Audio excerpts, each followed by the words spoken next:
Gentlemen, ladies, thank you so much for coming. I don't know if you remember at the 97 election when Jimmy Goldsmith pulled together that huge meeting at Alexandra Palace. And he got 10,000 people in one room, but of course the internet hadn't really taken off then. And there was absolutely no publicity. The Telegraph sent its restaurant correspondent to literally to report on it and give a sarky little thing. Well, technology has moved on, and this small gathering today will actually reach more people than Jimmy managed through this huge expenditure. This is what technology is going to do. And if we're going to win this referendum, this is going to be how we're doing it. We're going to be bypassing the media, and we're going to be going through social media, and we're going to go through YouTube, which is the whole point of today, is to create a powerful series of YouTube movies which will reach a mass audience and will ripple out from there.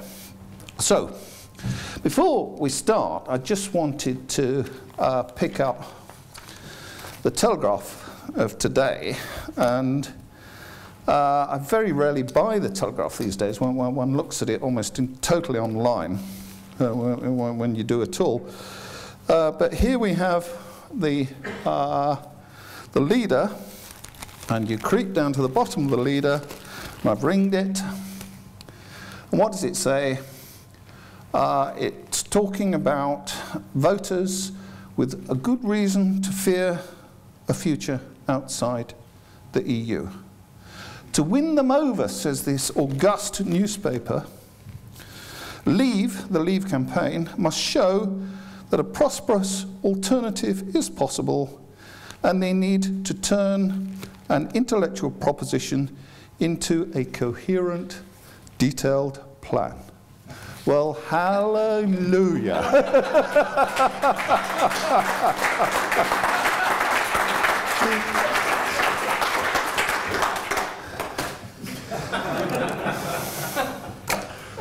3 years down the line, and they're now telling us we need a plan.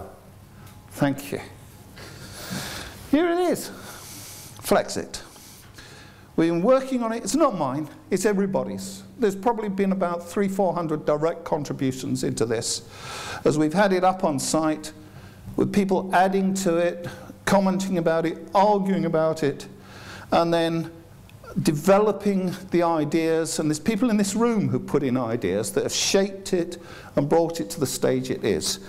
We've made a lot of mistakes on the way. I've given a lot of presentations on it, which have helped me shape the thinking, and I've taken a lot of flack from all sorts of people, which further shaped it to produce what it is today, what we hope is, and call with some pride, the definitive plan for leaving the EU. Now, the whole point, and even now Charles Moore is in the Spectator diary this week saying, oh, no, no, no, no, we don't need a plan, because if we have a plan, we get attacked. It's madness, is the idea that we mustn't have a plan because it's attacked. So what's happening to the Leave campaign? It's being attacked for not having a plan. All right, fine. But why really do we need this plan? Well, there, if you like, there's Brexit. A three-legged stool. And the thing about three-legged stool is it's got 3 legs. It's quite remarkable, that. But they must be the same length. We must have balance. And it's the key thing is the balance. Now, at the back, and it's quite deliberate at the back, is the reasons for leaving. Now, we've been talking about why we should leave the European Union for the best part of 40, 50 years. We were talking about it endlessly in '75, and it didn't work. We've been talking about it for year after year after year after year after year, and it still doesn't work. And if all we've got to do is talk about why we should leave, then we will still be talking about it in 40 years' time when we're still in the European Union. It's not good enough. One of the seminal moves or developments of understanding for myself was to read some of the parliamentary debates in the 1940s, where one particular MP, Richard Stokes, talking about winning the war and the need for articulation of what was called at the time war aims, where the man said in Parliament at the height of the Blitz in October 1940, when they were still having debates and they were talking about the future, and the man said, you cannot win a campaign on a negative. You must have a positive vision. And this idea I call the Stokes precept. So there's your second leg, is your alternative vision. And in our booklet, we indeed articulate this, and it's not difficult to do. And each person has got their own ideas, and they're valid. But the big gap is the third leg. It's all very well saying we should leave. It's all very well saying that here's a wonderful potential future, but what you have got to convince people is that it's achievable. And it's that huge gap in the middle which Mr. Cameron is capitalizing on, is exploiting by saying it's a leap in the dark. And if you look at it in that sense, here's the vision, here's where we are now. If the chasm is too big, if it's too dangerous, and you cannot reassure people that it's safe and practicable, it doesn't matter how good your case is, you're going to lose. Because people go into that booth and they're going to look at it and say, well, I quite agree with these Leave people, and I've read Mr. Booker and I've read all this stuff, and I think, yes, well, this EU is not very good, but you know, we've got to think of the children. We've got to, and you know, the fear factor kicks in and we lose. So therefore, that's what today's about. It's about offering you a credible mechanism for getting out of the European Union. Without that, we don't have a case. Now, for those of you who haven't seen it, the case is set out in short in our pamphlet. It's just a mere 40-odd pages. If you haven't already read the longer version, that's 421 pages, currently growing by the day, and that's online, and it's available to anybody free of charge. And believe it or not, despite the media and the politicians ignoring it, 60,000 people have downloaded that, and some of them have even read it. So, Brexit, Flexcit. Flexcit, the movie, we called it the market solution because that's what it is. Now, the crucial thing, and here I have to concede that I've made some mistakes, is that in looking at how we get out, we've said it cannot be a simple big bang solution. You cannot, you know, one day say we're in, the next day walk out, have a quick chat over tea and coffee, as some people actually advance and clear it all up in an afternoon, and the next day we will repeal the ECA and we're home free. It ain't going to happen.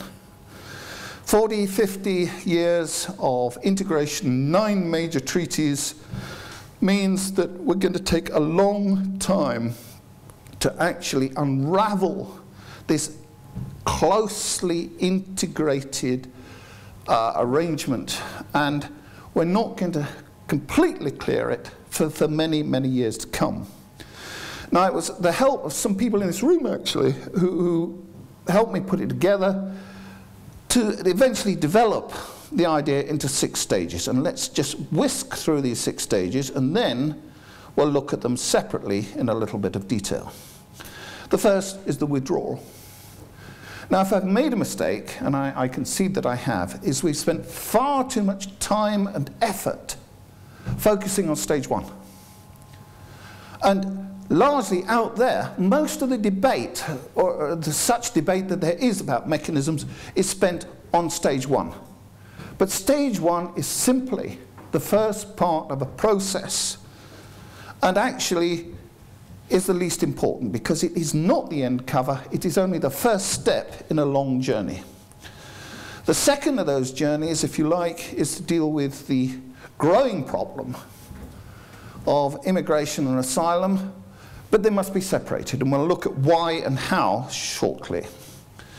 The third, and this is where I start to have to make this focus, is that really, as far as the EU relationship goes, it's not stage 1 that counts, it's stage 3. So we'll spend a little bit more time than usual looking at stage 3, because this is end cover as far as the EU goes and the rest of Europe.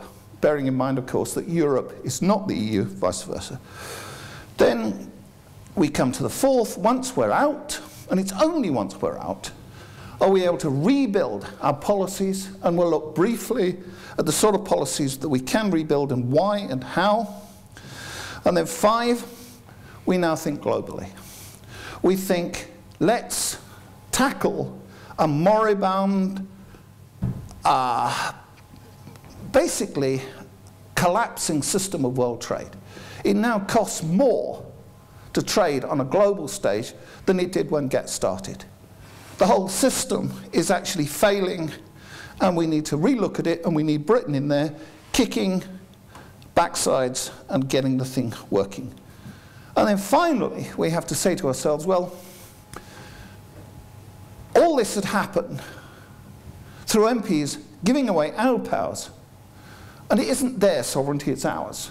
It isn't their nation, it's ours.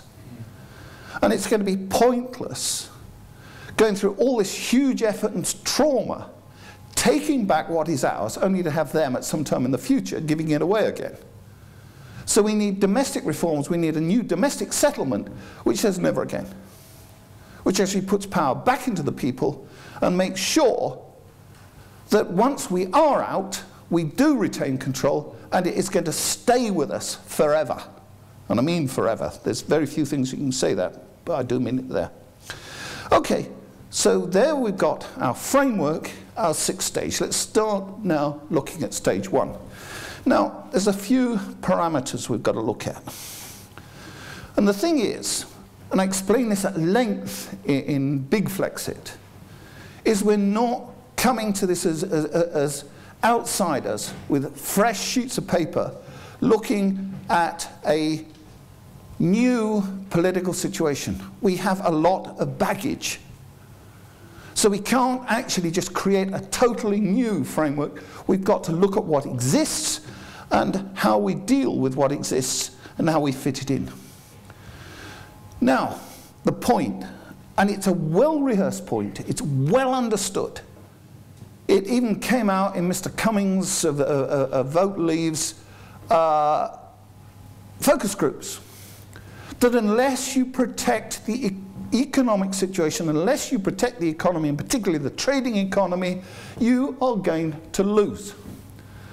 And more recently, polls are showing that when it comes to immigration against economics, economic scores #1 every time. Unless you can actually satisfy the economic question and give people the reassurance that they're not going to lose economically, they're not even going to look at your next reasons.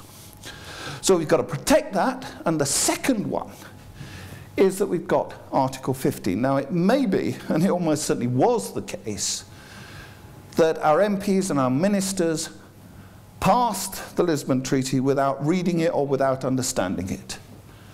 But we've got an exit clause which gives us 2 years to get out, in the context where typically to negotiate a complex free trade agreement, and that's just one component of our exit settlement, takes between 5-7 years and sometimes takes more, 12 years. It certainly is beyond the realms of possibility that we can negotiate something as complex as a UK exit settlement inside 2 years without doing some very serious hard thinking and making some serious compromises. So that the political reality is constrained. There's all sorts of things I would love to do.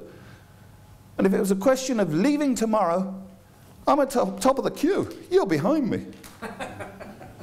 But it ain't going to happen in reality, and we've got to live with reality. We've got to work with the world as it exists, not as we would like it to be. And these are the 2 points, therefore, we have to satisfy. Now, within that context, what have we got? Well, you can read any number of terms, but it actually boils down to 3 possible options.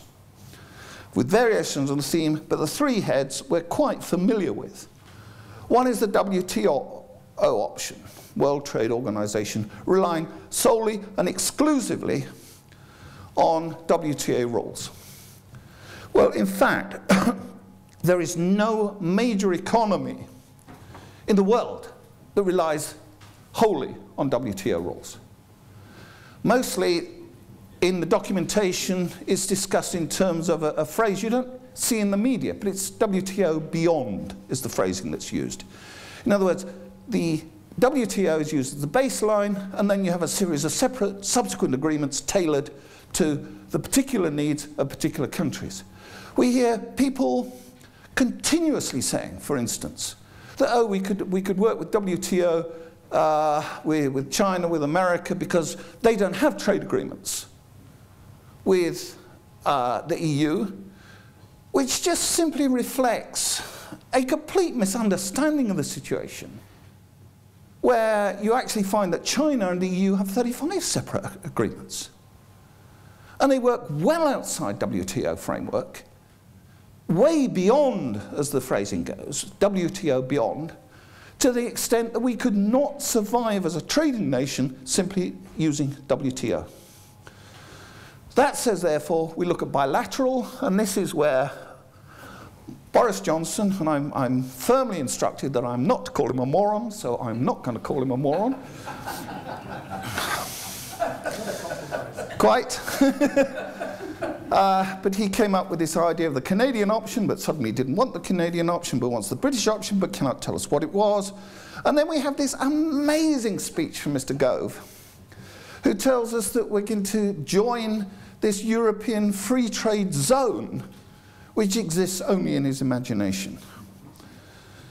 But if we are to have a bilateral agreement, well, it took Switzerland, what, 16 to 20, it actually took 22 years to get all the agreements together for Switzerland. Typically, as I say, between 5 and 7 years. Some have gone on 12, 14 years and more and still haven't been settled. So how are we going to do a complex free trade agreement bilaterally with the European Union in 2 years? Ain't going to happen. Can't happen. And anybody who suggests otherwise simply is not living in this planet.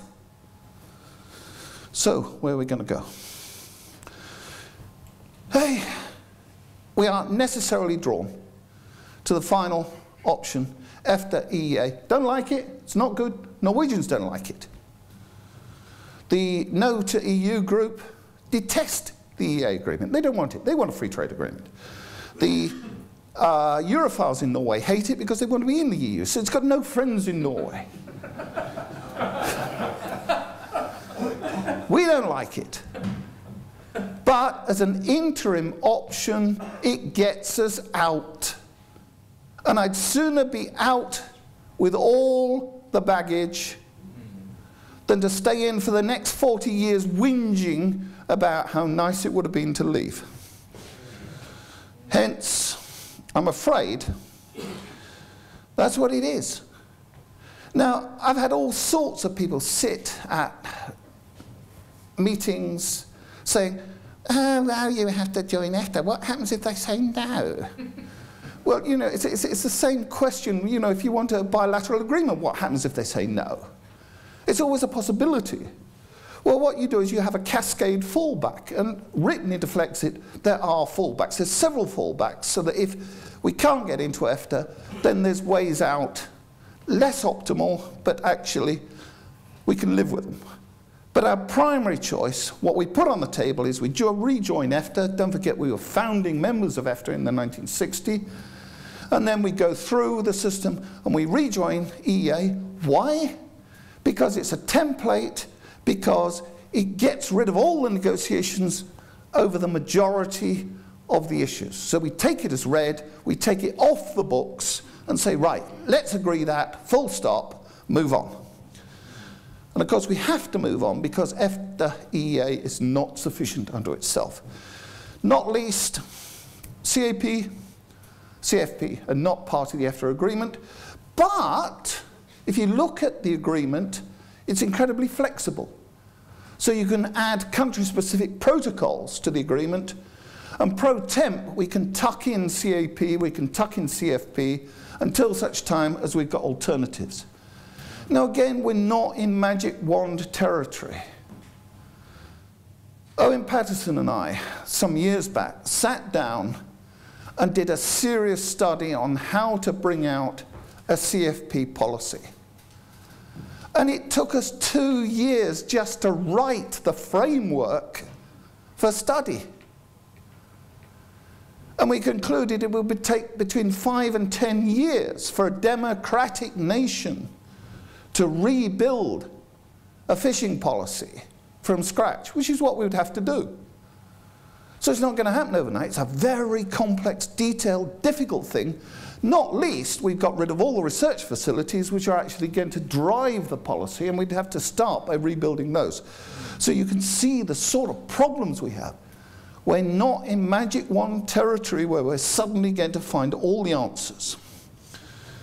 And on top of that, we're going to find roughly 19,000, give or take, laws in the acquis. I know there's an awful lot of nonsense talked about how many laws there are, but if you actually take the acquis and look at what's in force, it's just over 19,000. How are we going to sit down as civil servants and rewrite all those? That's not going to happen. What has every major independent country or newly independent country done? What did India do? What did Ireland do?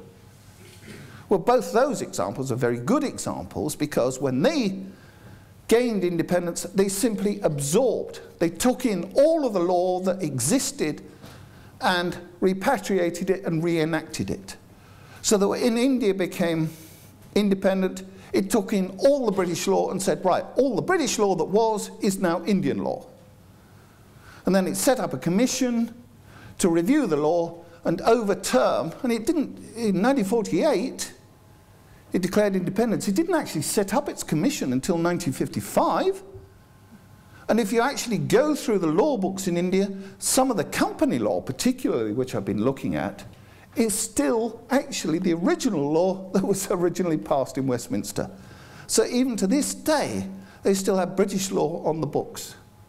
And we would do roughly the same. It's exactly what Ireland did, and others have done as well. You simply repatriate the acquis, and then you take your time going through it, making sensible decisions about where you need to make changes, what changes you need to make to bring yourselves up to date.